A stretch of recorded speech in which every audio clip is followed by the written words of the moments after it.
તો ભારતના પિતા હિમાલયને પૂછો તો સત્ય જાણવા મળશે દીકરી એટલે શું એ જાણવું હોય ને તો સીતાજીને લગતા જનક રાજાને પૂછો તો સત્ય જાણવા મળશે. બસ આ મીઠી માતાઓને એટલું જ કહું છું કે મારા મતે હું કહેવા માંગુ ને કે મંદિરનો રટકાર અને ઝાંઝરનો ખૂંખાર જો ભાગ્યમાં હોય ને એના જ ઘરે દીકરીનો અવતાર હોય છે. અને ક્યારેક પણ ઈશ્વર પાસે માંગવાની ઈચ્છા થાય ને બસ એટલું જ માંગજો કે દીકરીના માવતર મને બનાવો. દરેક આખી દુનિયાના કે દરેક સુખ તમારી જોડીમાં ઈશ્વર ભરી દેશે. એટલા જ માટે કહેવાય છે કે જો રાવણને કાશ એક દીકરી હોત તો સીતાનું અપહરણ ન થયું હોત અને દશરથ રાજાને એક દીકરી હોત તો રામને વનવાસ ન થયો હોત.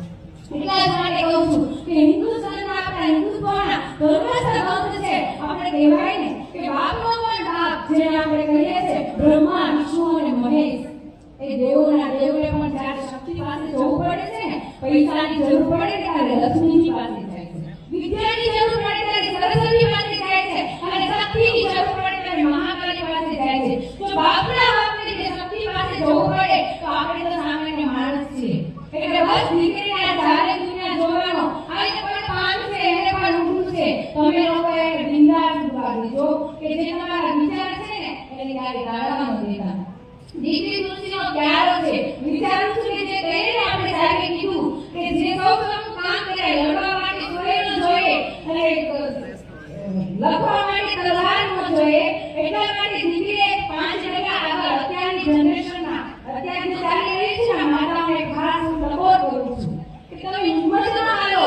દુનિયામાં ક્યારે બીજું જોવું પડે કે તમારી દીકરી ચાલી જાય છે દીકરીને એટલી મજબૂત બનાવો તો કોઈ પણ સામે વ્યક્તિ બોલે તો ઊંચા આવાજથી જવાબ આપી શકે. દીકરીમાં એટલી હિંમત હોય છે. હું તો એવું માનું કે વહેલા તો વંશોની દીકરી હોય એને ક્યાં બાજી પડે. કોઈ પણ દુનિયાના પેટમાં કેમ ન હોય પૂછે કે કોનું વંશ છે ગોરો હોવો જોઈએ કે વહેલાના વંશની ગોરો છે.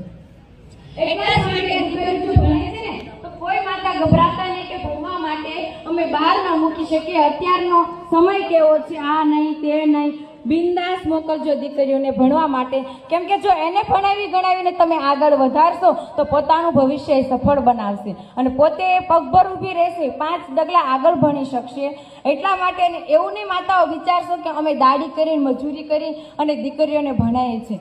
બસ આ બેઠા મહાનુભાવોને અને સમાજના અગ્રણીને હું એટલી પ્રાર્થના કરું છું કે જે આપણા સમાજના વિદ્યાર્થીઓ અને દીકરીઓ જે યોજનાઓથી વંચિત છે ને એને ખાસ જાણકારી આપજો. એનટીડીએનટીના હિન્દુ જ્વાળિયા કોળીને આપણે એનટીડીએનટીના જે દાખલા છે દરેક વિદ્યાર્થી કઢાવી લે અને હોસ્ટેલ પણ હોય છે જે ગવર્મેન્ટ એક બેનને MBBSમાં ગવર્મેન્ટમાં એડમિશન મળ્યું પણ બહુ